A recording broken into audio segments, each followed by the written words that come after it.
Jadi rasanya hidup di zaman sekarang kita nggak bisa menghindari soal cap dan stempel ini. Kecuali kita kembali ke zaman prasejarah itu, manusia masih tinggal di gua, makannya dengan terburu. Jadi apa cap ini keliru? Terus enggak. Karena cap ini justru memudahkan kehidupan kita di zaman sekarang. Ketika kita mengidentifikasikan, mengelompokkan, itu kan perlu. Kayak misalnya, nggak semua handphone ini ke tangan kita. Ada yang dapat stiker mungkin harus kembali ke bagian perakitan atau dirakit ulang, mana dia tidak sempurna. Karena ketika QC pasti ada stikernya, ini yang bisa langsung menuju ke penjualan, ada yang harus balik lagi ke pabrik untuk diperbaikin. Itu juga bagian dari ya identifikasi, bagian dari pemudahan hidup manusia. Jadi di mana kelirunya cap sebenarnya? Bukan di capnya kalau menurut saya keliru, tapi ketika kita merendahkan orang dengan cap-cap itu, dan kita merasa lebih baik daripada orang lain karena kita mempunyai cap yang mungkin dianggap lebih baik. Kenapa itu keliru? Karena itu membuat manusia menderita.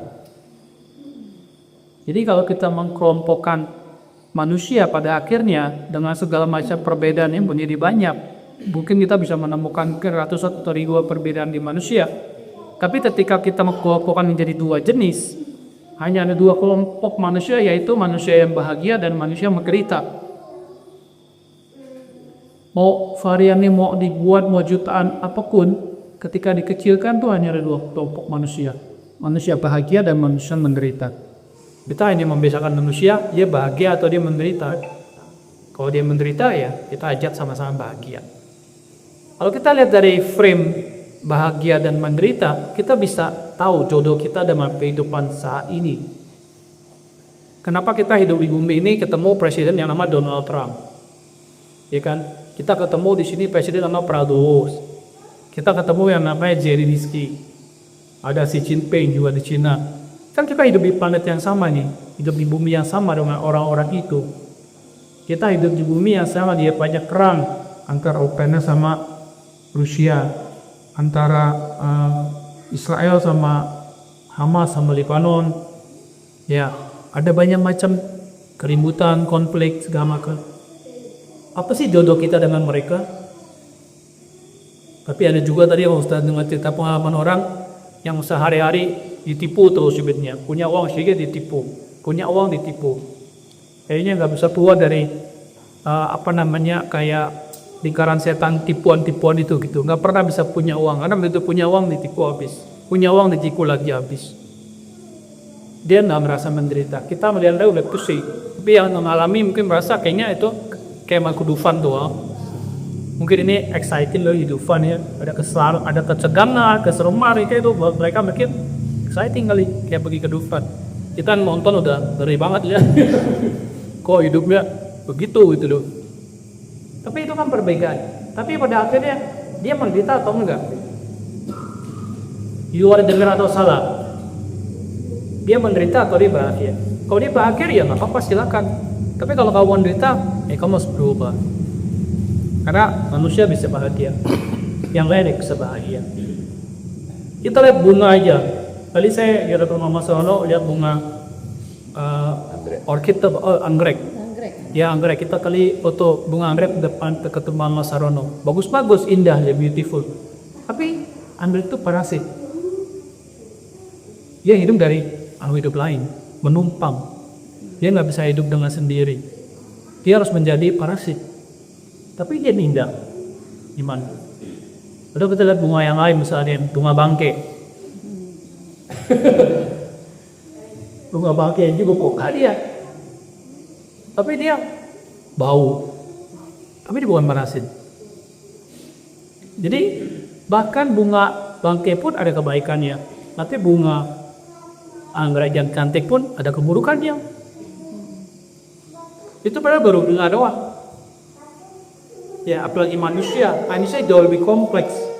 Jadi yang masalah kita menyederhanakan manusia ketika kita membenarkan sebuah cap. Bukan salah capnya. Cap itu tadi memudahkan kita mengidentifikasi. Tapi manusia tidak sesimpel itu. Manusia itu variannya sangat beragam. Jadi oke, memudahkan kita, tapi next step-nya apa? Kenapa dia begitu? Dia pasti beda. Kita sangat bisa menyamakan dua bangkai dengan bunga anggrek. Oh, bunga anggrek kan cantik. Bunga bangkai mah, aduh udah bau udah. Kan nggak bisa begitu terhadap manusia.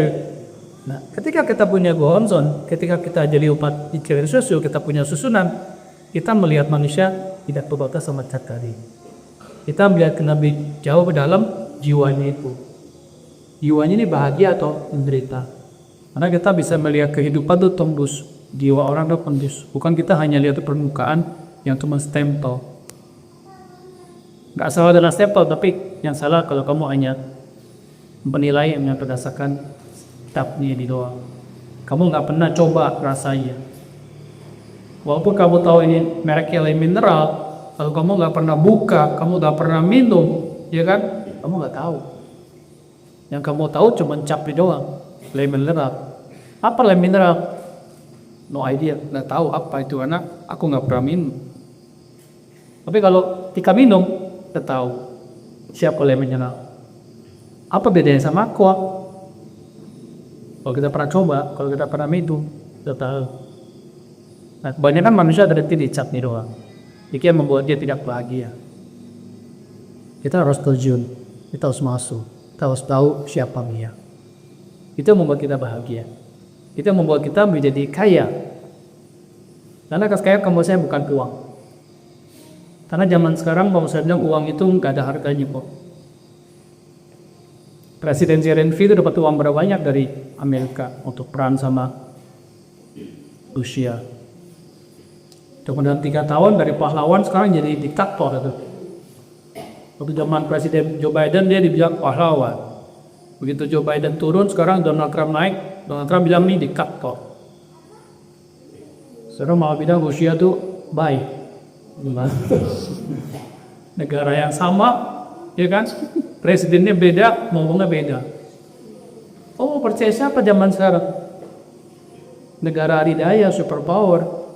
Ngomongannya kita nggak bisa pegang money, dan ya kembali ke filsafat tadi yang bisa membuat dunia itu aman, tentram, damai. Itu yang dikatakan Kosciuszko. Kenapa kita perlu harus menjalankan skema buku? Karena tanpa ini kita nggak bisa mewujudkan Kosciuszko.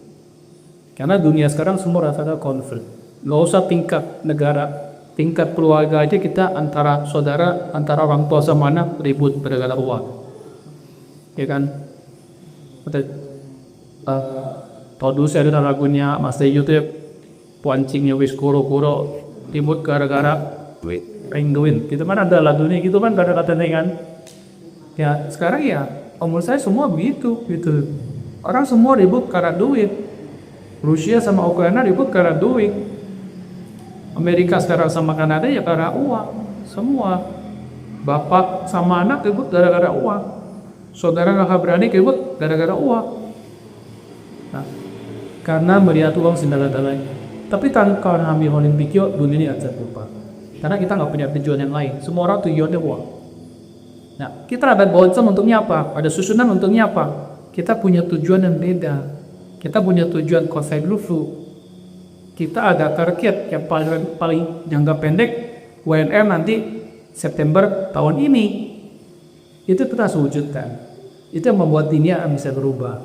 Kalau kita semua yang di sini, semua mulai hari ini ya bertekad kita akan hadir di WNR 2025 di OCG. Kita merayakan 20 tahun OCG. Mungkin sebagian dulu berjuang ikut sumbang untuk OCG, juga mungkin hadir di acara ruatan yang ketika dulu ada tsunami Aceh. Habis itu berikutnya kita ikut acara Mioganji OCG di tahun yang sama kok, saya itu di tahun yang sama. Januari kita bikin acara ruatan di JCC, ya kan? Terus bulan September kita bikin acara di PRJ. Bener ya? Iya. Dalam setahun 2 kali itu. Bapak-bapak ibu pasti semua juga itu berjuang. Nah sekarang kita rasa sudah berumur. Saya itu kan berarti 20 tahun yang lalu ya. Sekarang saya udah 56. Saya merasa kalau 20 tahun lagi mungkin saya belum tentu bisa ikut. Mudah-mudahan masih sehat lah ya. 76 masih sehat, bisa ikut lagi. Sehat Ya. Tapi kali ini saya ikut nggak sendiri. 20 tahun lalu saya ikut sendiri. Tapi tahun ini saya ikut sama istri saya sama anak saya. Hidup saya berubah karena ada susunan. Kalau saya nggak ada susunan, ya tidak silet ini siapa yang tahan. Teman saya nggak mau dapet, ya kan? Apalagi istri, mungkin dapat istri ya datang maksudnya udah hoki banget, udah deki banget. Nggak mungkin dapat istri, punya temannya sulit. Karena ya tadi yang Wahyu bilang, ya dari jauh udah putar balik. Dia pada tahu. Jangan cari masalah. Mendingan menghindar gitu. Jadi ya saya sendiri pribadi merasakan hidup saya berubah gitu dalam 20 tahun ini. Ya makanya saya akan datang sama istri saya sama anak saya untuk ya nanti anak saya akan meneruskan. Anak saya juga dari sekarang udah tekad, saya mau bertekad menyumbang jam putu IPA. Ya itu saya merasa ya apa ya saya mata beruntung sekali sih. Ya ini saya mau babi sama bapak-bapak, ibu-ibu sama teman-teman juga, jangan ada satupun ketinggalan. Kita hidup itu waktu gak lama. Mau dibiar 70 tahun, juga 80 tahun itu waktunya sangat singkat, seperti mimpi.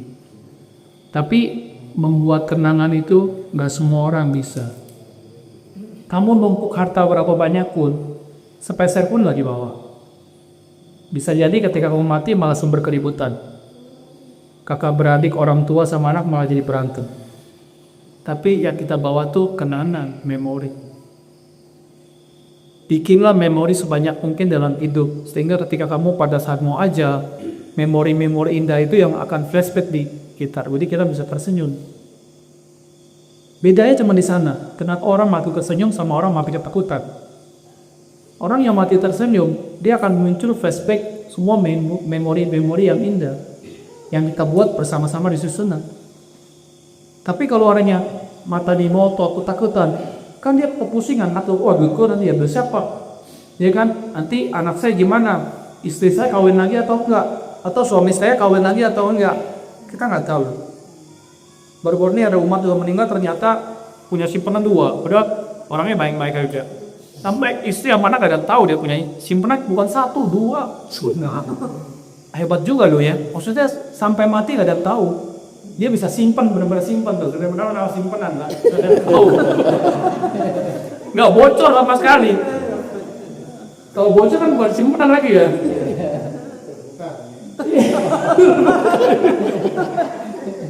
Ini sampai 2. Nggak ada yang tahu. Ketahuan setelah dia meninggal, baru orang-orang itu baru muncul, baru ketahuan.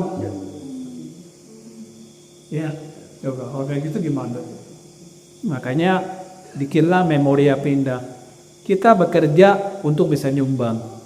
Ya, menyumbang apa? Menyumbang kelebihan kita. Jadi bedanya menyumbang itu jangan sampai spekulasi ya. Saya nyumbang nanti supaya saya dapat rezeki. Sumbangan ini uangnya pinjam, itu nggak boleh. Itu bukan sumbangan namanya, itu spekulasi. Itu mau nyogok bonson, itu nggak bisa. Bonson nggak kayak pejabat, sedih sogok. Ya, nggak bisa.